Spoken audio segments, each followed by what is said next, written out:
Plaza Podcast.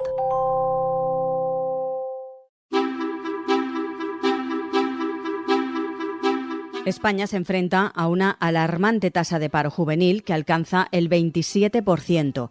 Es la más alta de la Unión Europea. Esta semana, los estudiantes españoles están completando las pruebas de evaluación para el acceso a la universidad, la EBAU. La Rioja y Madrid fueron las primeras comunidades en abrir esta etapa crucial para el futuro de los jóvenes, ya que la elección de carrera y las notas de corte van a determinar en gran medida sus oportunidades laborales. La situación es preocupante no solo por el elevado desempleo juvenil, sino también por la alta tasa de sobrecualificación, con numerosos licenciados sin empleo en su campo de estudio. Esto subraya la importancia de tener en cuenta las demandas del mercado laboral al elegir una carrera universitaria. Los resultados de la EBAU y las decisiones que tomen estos estudiantes podrían marcar la diferencia entre formar parte de la preocupante estadística de paro juvenil o integrarse con éxito en el mercado laboral. Hoy en Plaza al Día, ¿cuáles son las carreras con más salidas?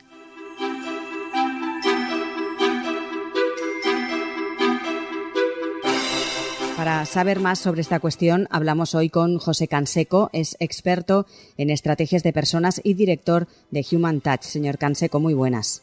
Hola, ¿qué tal? ¿Cómo estás? La primera pregunta es obvia y que a más de un estudiante le preocupa. ¿Cuáles son las carreras con más salidas laborales que hay actualmente en nuestro país? Bueno, pues actualmente en nuestro país hay dos partes, ¿no? La primera es todo lo que tiene que ver con la formación profesional, vamos a decir las profesiones habituales, ¿no? Y tradicionales, o bien aquellos trabajos que tienen que ver con la parte tecnológica, la parte técnica y la parte mecánica y eléctrica incluso, pero desde un punto de vista operacional o incluso de gestión. Y luego la parte de formación, vamos a decir, más universitaria, todo lo que tiene que ver con la salud, las llamadas profesiones STEM, ¿no? Y todo lo que tiene que ver con la tecnología, por supuesto. Aquí vamos a decir que el abanderado es la tecnología, que es el que se está llevando la mayor parte de los puestos de trabajo, entendiendo la tecnología no solo como la informática, que es un término muy genérico, muy abstracto al día de hoy ya, sino como todas aquellas profesiones que de una forma u otra tienen que relacionarse, tienen que tocar la tecnología, que cada vez está siendo más transversal. Claro, porque ¿cómo está afectando esa transformación digital en el mercado laboral? Bueno, pues gran parte de los puestos de trabajo o se están empezando a transformar o están en vías de transformación. Hace unas semanas una gran consultora global hizo un estudio, como viene haciendo todos los años, donde se seguía repitiendo esta tendencia, ¿no? Que gran parte de los puestos de trabajo se van a digitalizar, se van a transformar, sobre todo aquellos que tienen que ver con el soporte de ventas, la atención telefónica en muchos casos, o los trabajos de oficina, pero que tienen un contenido de soporte, un contenido repetitivo, administrativo. Estos son los que con muchísima diferencia se van a automatizar o se van a digitalizar y además en el menor tiempo. Porque podríamos afirmar, por ejemplo, que informática o telecomunicaciones siguen siendo las ramas con más salidas. Sin lugar a dudas, y matemáticas, y todo lo que tiene que ver con la parte lingüística, que yo sé que sorprende a la gente a veces cuando lo comento, pero cuando hablamos, y es obvio, ¿no?, hablar de inteligencia artificial desde hace ya unos años, aunque la inteligencia artificial lleva muchos años con nosotros de otra forma, la parte lingüística es muy importante, y la parte filosófica a veces es importante. Por eso digo que a veces carreras que tienen relativamente poca demanda o poca atracción al público de este año, o los últimos años quiero decir, y que parece ser que no tienen una relación con la tecnología, a veces sí la tiene. Evidentemente puede ser un historiador, ¿no? Pero en muchos casos la tecnología o la inteligencia artificial necesita comprender hechos que han ocurrido en la historia de un país o de una cultura para generar un contexto y sobre ese contexto entender qué le está diciendo el ser humano que hay al otro lado. Por lo tanto, digo que, por supuesto, la tecnología, todas las carreras ligadas directamente a la tecnología, pero no desdeñemos otras carreras, otros estudios que, vamos a decir, que enfocadas de la forma adecuada, tienen una necesidad tecnológica y, por lo tanto, se están demandando. No al mismo nivel que las otras, por supuesto, pero se están demandando. Por tanto, el que se quiera apuntar a historia o a filosofía, que no deje de hacerlo, porque crea que no va a tener trabajo. Todo depende del enfoque que le quiera dar. A mí me parece otro término que emerge en los últimos años, son un poco los llamados empleos verdes, es decir, aquellos que tienen que ver con el cuidado del medio ambiente. ¿También se ha notado un crecimiento en los últimos años? Sí, por supuesto. En España llevamos entre 10 y 15 años donde las empresas españolas y las pymes españolas han hecho una inversión, también el Estado, en todo lo que tiene que ver con la energía sostenible, la energía limpia y todas las actividades colaterales que hay ahí, ¿no? En el año 2012 ocurrieron cosas porque hubo un cambio de normativa y gran parte de esas compañías pues quebraron directamente o no pudieron subsistir en los años siguientes, y en los últimos 5, 7, 8 años ha habido otro resurgimiento, ¿no? de este tipo de compañías, también porque la tecnología estaba madura ya y hace 15 pues no lo estaba, ¿no? No estaba tanto y había que invertir más. Y por lo tanto hay una demanda muy grande de profesionales en estas tecnologías, de corte ingeniero sobre todo, o que conocen muy bien el bien, vamos a decir el sol, vamos a decir el viento, o vamos a decir otro tipo de energías alternativas, y por lo tanto desde un punto de vista científico conocen exactamente cuál es esa tecnología y cómo se debe aplicar, aunque no sean tecnólogos, ¿no? Por lo tanto, personas que conozcan ese tipo de fuente de energía, personas que conozcan la tecnología en general, pero ingenieros y similares son las profesiones que en general son más demandadas en este sector. Y en la parte más clásica, también podemos decir que enfermería o medicina siguen siendo dos carreras que también siguen siendo muy demandadas por los alumnos. Sí, sin lugar a duda. Como te decía antes, todo lo que tiene que ver con el sector de salud, hemos dicho tecnología y afines, en primer lugar, STEM, que es un gran paraguas, nuestra matemática, ciencia, algunas partes de la ciencia e innovación también. Luego tendríamos toda la parte de salud. En un cuarto lugar tendríamos educación y todas aquellas profesiones, ligadas a la formación, a la educación. No pensemos solo en estar en un centro formativo, en una universidad dando clases, sino que la formación también en las compañías se está transformando mucho. Por lo tanto, hay un foco claro de posibilidades, de oportunidades profesionales, pero donde también transversalmente tenemos que meter tecnología, como está ocurriendo, y además de forma muy acelerada en las compañías. Por eso decía que toda la parte tecnológica es muy transversal. ¿Y qué pasa, señor Canseco, con las letras? Es decir, usted decía hace unos instantes, quien quiera estudiar historia o filosofía, adelante. Lógicamente, en muchos casos son carreras muy vocacionales, pero se siguen demandando, ¿no? No con tanta demanda como hace unos años, pero todavía se siguen demandando. Sí, fíjate, a mí me gusta mucho hablar de habilidades, incluso sin ponernos técnicos. Vamos a hablar un poco de habilidades. Si vemos el tipo de habilidades que están demandando las compañías hoy, o que se van a demandar en las compañías, las previsiones que se tienen en los próximos, 2030, 2035, lo que vemos son dos tendencias clarísimas, indubitadas, y que se llevan repitiendo los últimos 7-8 años. Primero, un aumento en aquellas habilidades que tienen que ver con la tecnología, tanto básicas como avanzadas, como de investigación, como científica. Todo es tecnología, pero desde diferentes puntos de vista, como computación, como programación, como investigación en datos. Todo es tecnología, pero desde diferentes puntos de vista. Y en un segundo lugar, tenemos todo lo que tiene que ver con, vamos a decir, aquellas habilidades que nos hacen humanos. Todo lo que tiene que ver con la creatividad, todo lo que tiene que ver con la gestión de personas, por supuesto, con la gestión de proyectos, con la gestión de equipos, con la gestión de cosas que tanto hay que hacer en la compañía, todo lo que tiene que ver con el liderazgo.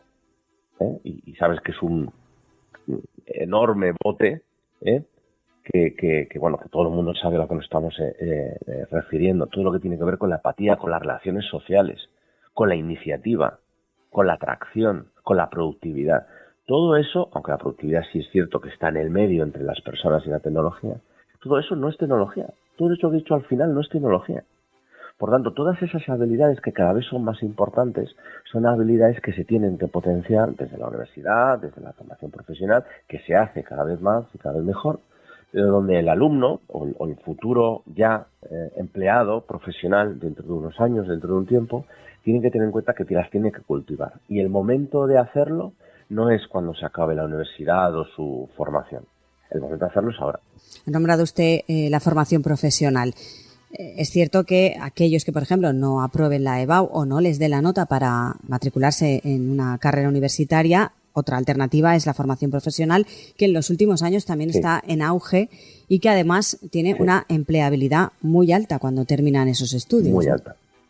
Eso es cierto absolutamente, pero si me permites que añada a eso de que tiene una empleabilidad muy alta, además tiene un coste muy alto para las arcas públicas, ¿no? Y por eso quizás años antes pues no se ha potenciado tanto. Para que te des cuenta, una plaza aproximadamente, una plaza de formación profesional cuesta 3,5 veces lo que una plaza en la universidad.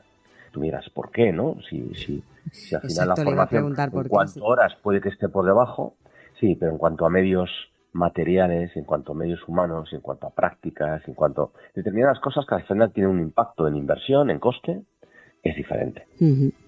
Y por lo tanto tiene mayor coste. ¿Eso significa que no tenemos que ampliarlas? No, al contrario, hay que ampliarlas mucho más. Pero estamos en dos rangos diferentes. Si vemos el mercado profesional como una foto, como una hoja, en una parte de la hoja tendremos todas aquellas profesiones que tienen que ver con lo que decíamos antes, con ese tipo de habilidades, unas tecnológicas, otras humanas, pero que me piden un esfuerzo cognitivo o técnico o sanitario, si es que es mi profesión la sanitaria, superior. O sea, no vale con el estándar, no vale con lo básico. ¿Okay? Estamos hablando de ser capaz de sacar más valor añadido, más productividad en aquello que me dedique. Y eso es un mix entre tecnología y habilidades personales que nos hacen humanos, como decía. Ese tipo de profesiones, vamos a llamarlas profesiones más de gestión, de dirección, todavía están en la universidad. Tienen unos ratios de empleabilidad menores en penetración y menores en tiempo. Es decir, vas a tardar más tiempo en encontrar empleo. Pero es muy probable que el empleo que encuentres, estamos generalizando, cuidado con lo que decimos, tenga un rango de salario más alto. Ahora nos vamos a la otra parte de la hoja. En la otra parte de la hoja, que hemos dicho que es nuestro mercado, tenemos aquellas profesiones más operativas. ¿Quieres decir que no hay gestión? Sí que hay gestión, pero una gestión más de mediano nivel, vamos a decir. En general, luego hay excepciones y cada proyecto y cada compañía es diferente, por supuesto, pero en general es más operativo. Hay un nivel de penetración por parte de los profesionales, de los alumnos que salen al mercado laboral alto, altísimo, como bien decías. Y los tiempos son altísimos. Hay gente que la empresa no quiere esperar a que salgan de la formación, porque ya quieren ficharlos antes de que terminen. Es importante que terminen, ¿no? Porque hay una demanda enorme de ese tipo de profesiones. Quizás el salario, en un primer momento, hemos dicho que la entrada del mercado laboral es rápida y con alta penetración, y el salario, pues hombre, con la juventud que uno tiene, un salario que será muy adecuado, pero quizás la progresión a largo plazo no sea tan alta como en el otro tipo de profesiones del otro lado de la hoja. Creo que estoy siendo muy gráfico. Ahora me vas a decir, José, pero es que me estás polarizando, ¿no? Un lado y otro lado. Y en el medio no hay nada. Eso le iba justo a decir eso. Pues es que las del medio son las que se están automatizando, permíteme la expresión, a lo bestia, a marchas forzadas.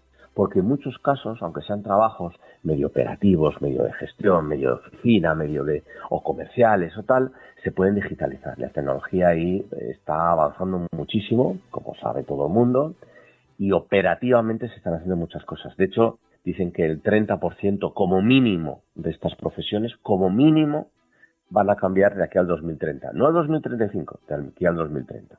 Aunque se equivoque la previsión, quiere decir que al final se está polarizando el mercado, ¿no? Y va a haber profesiones pues mucho más operativas, mucho más prácticas, mucho más donde yo me siento muy experto de una profesión muy concreta, la que sea, pero es operativa, y otra que tiene un poco más que ver con la parte de crear o de innovar quizás, pero no en pequeño sino en grande o más estratégica, ¿no? Y ahí hay mucha gente. Por eso la entrada del mercado es más lenta. Por último, como conclusión, decía yo al inicio en la introducción que estos días miles de estudiantes han completado las pruebas de acceso a la universidad. ¿Qué consejos daría para todos esos miles de estudiantes que, una vez acaben estas pruebas, ya tengan la nota y deban decidir qué carrera cursar, dónde matricularse?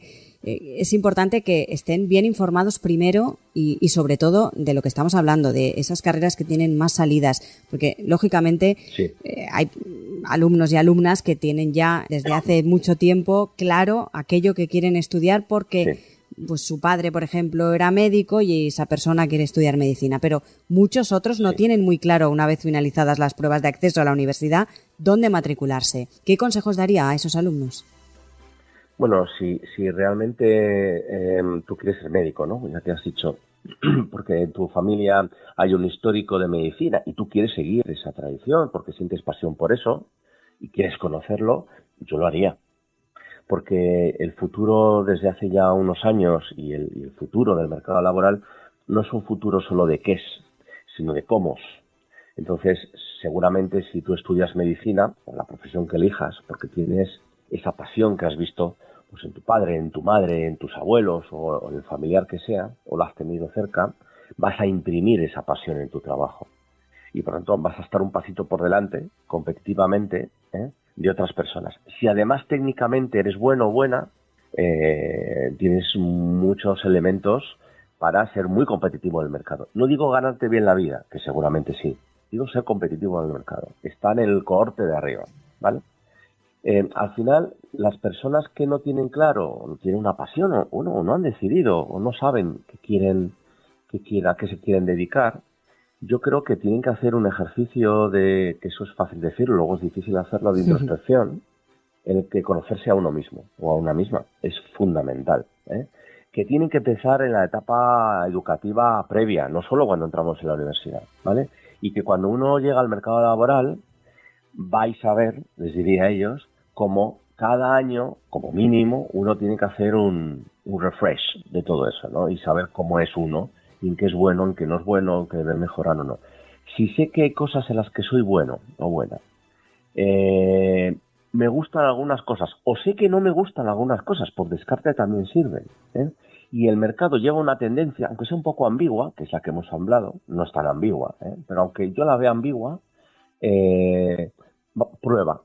Puedes cambiarte de carrera, por cierto. Claro. Prueba. No sería el primero ni el último. Lo que tienes que tener claro, y se lo digo a ellos si me permites, es que la carrera profesional es una carrera de fondo.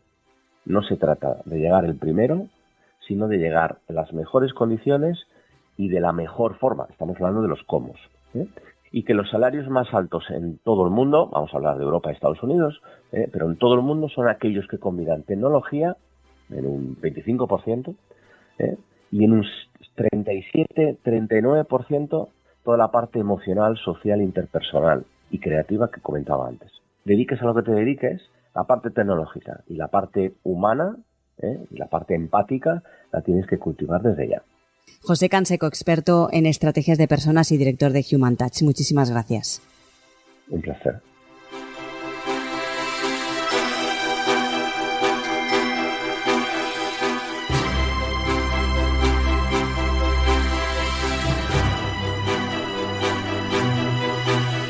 Para los estudiantes que están por decidir su futuro académico y profesional, Canseco recomienda una cuidadosa reflexión sobre sus intereses y sobre sus habilidades personales.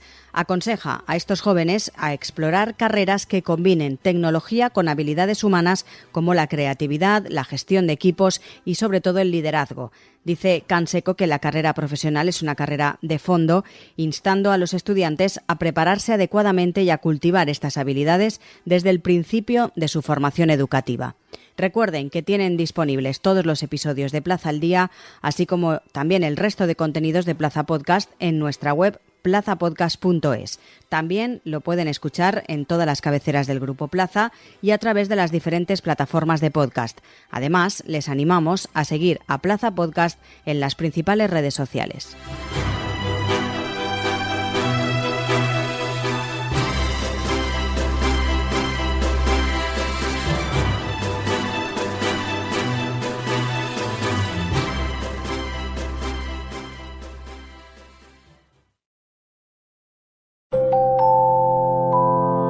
Plaza Podcast.